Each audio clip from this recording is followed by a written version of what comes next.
ఏంటంటే బాహుబలి తర్వాత మళ్ళీ సలార్ అని చెప్పుకోవడానికి ఉంది. సో అన్ని వర్గాల వరకు మెచ్చే సినిమా మన సలార్ సినిమా. చాలామంది ఏమంటారంటే కేజీఎఫ్లా ఉంది చెప్పేసి అన్నారు.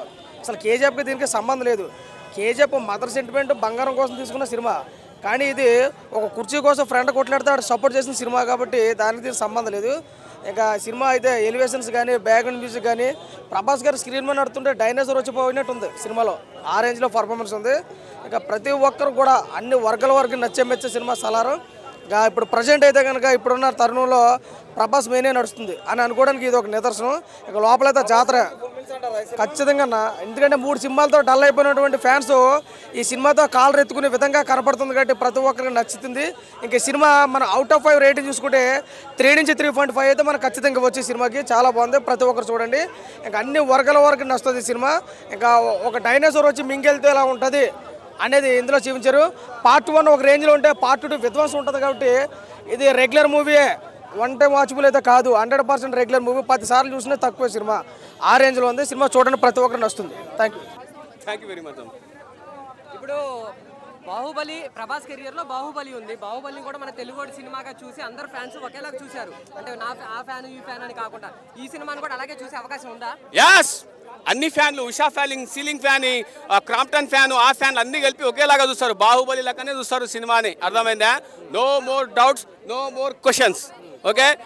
అయినా నీకు రివ్యూ ఎవరు తీసుకోమన్నారు సినిమాకి? నేను అన్నానా? ఇది కూడా డైలాగ్ రిలేటెడ్ ఉంది. సో అందుకని ఈ విధంగా చెప్పడం జరిగింది. అయినా మీకు ముందే పిలిపించి రివ్యూ ఇవ్వాల్సింది సినిమా చూడక ముందే. ఇలాంటివి కూడా ఒకటి ఉంది, కాకపోతే కన్వర్ట్ చేసి చెప్పిన. అర్థమైందా? వెరీ నైస్ మూవీ అండి, ప్లీజ్ వాచ్. తెలుగు మూవీ. అడుగు. అంటే ఇప్పుడు ప్రశాంత్ నీల్ గారి కెరియర్లో కూడా ఒక పెద్ద హిట్లే. అంటే 1200 కోట్ల దాకా కలెక్ట్ చేసింది. ప్లస్ బాహుబలి 2 కూడా ప్రభాస్ గారి కెరియర్లో 1800 కోట్ల పైన కలెక్ట్ చేసింది. సో ఇది ఎంతవరకు కలెక్ట్ చేయొచ్చు అనుకుంటున్నారు కలెక్షన్స్ పరంగా? నేనైతే ఇప్పుడు డాలర్లో చెప్పాలనుకుంటున్నా. అర్థమైందా? అంటే మన తెలుగు కంటే అక్కడే ఇంకా ఎక్కువ చూస్తారనే ఇంటెన్షన్తో.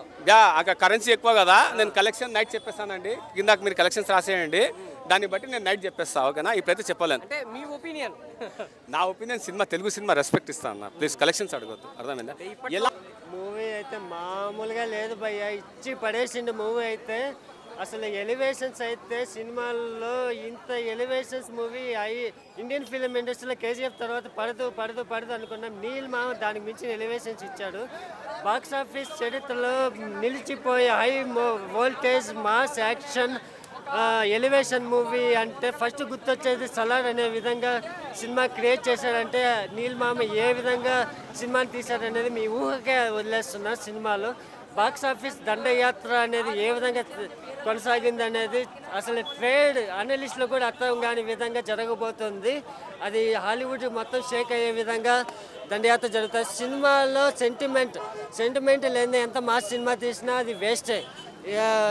బాహుబలిలో ఏ విధమైన సెంటిమెంట్ ఎమోషన్స్తో ట్రావెల్ చేస్తామో సేమ్ ఫార్ములా నీల్ మామ కూడా యూజ్ చేసుకొని ఫ్రెండ్షిప్ సెంటిమెంట్, మదర్ సెంటిమెంట్తో డ్రామాని హై ఎలివేషన్స్, హై ఎమోషన్స్తో యూజ్ చేశారంటే ఇట్స్ పవర్ ఆఫ్ నీల్ మామ ఎలివేషన్స్.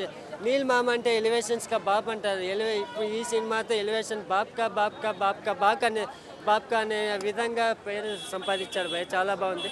రవి బ్రోసన్ మనకు కనపడిన హీరో రవి బ్రోసన్, కనిపించే హీరో డైనోసార్ అయితే కనపడని హీరో రవి బ్రోసన్ భయ్య. అంత ఎలివేషన్కి ఇవ్వడానికి కారణం రవి బ్రోసన్. మామూలు ఎలివేషన్ ఇవ్వలేదు భయ్య.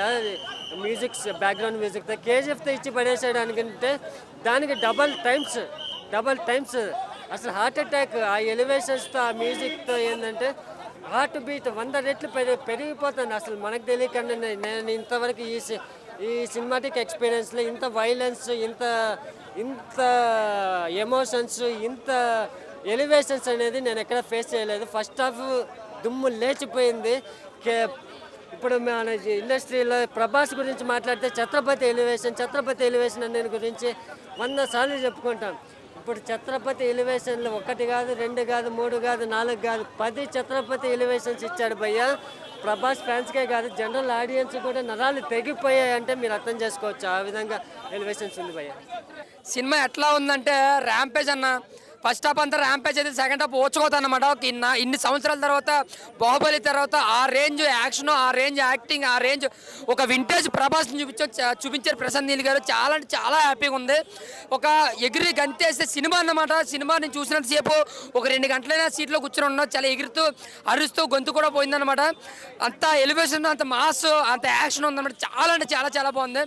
ఇంకా మన రవి గారు బ్యాక్గ్రౌండ్ స్కోర్ అయితే కేజీఎఫ్ కన్నా మించే ఇచ్చారు. చాలా అంటే చాలా బాగా అనిపించింది. ఇంకా ప్రభాస్ గారి మధ్య పృథ్వీరాజ్ గారి మధ్యన ఎలివేషన్స్ అండ్ ఎమోషన్ సీన్స్ కూడా చాలా బాగా పండి. అందులో అమ్మ సెంటిమెంట్ ఎంత ఎలాగైతే పండిందో ఇందులో పృథ్వీరాజ్ గారిది అండ్ ప్రభాస్ గారి ఎలివేషన్ కూడా అంతే పండింది. ఎక్కడ మనకి బోరింగ్ అని లేదంటే స్లోగా ఉంది అనిపించదు. ప్రతి ఫ్రేమ్ కూడా ఎగిరి గంతేసే సీన్ లాగా ఉంటుంది. వాడికి ఒక దుఃఖం మనం డ్రామా ఫీల్ అవుతాం, ఒక దుఃఖనేమో మంచి ఫ్రెండ్షిప్ని డైలాగులు ఫీల్ అవుతాం. బట్ ప్రభాస్ వచ్చిన ప్రతి సీను, ఫైట్ సీను కూడా ఎగిరి గంతేసి సీట్లో కూర్చోలేరనమాట. కాల్ రగరేస్తూ చెప్తున్నాను. ఈజీగా బాహుబలి రికార్డ్ని క్రాస్ చేసి 3000 కోట్లు కలెక్ట్ చేసే సినిమా సలార్ అన్న 5కి 4 ఇస్తాను రేటింగ్. అంత బాగుంది.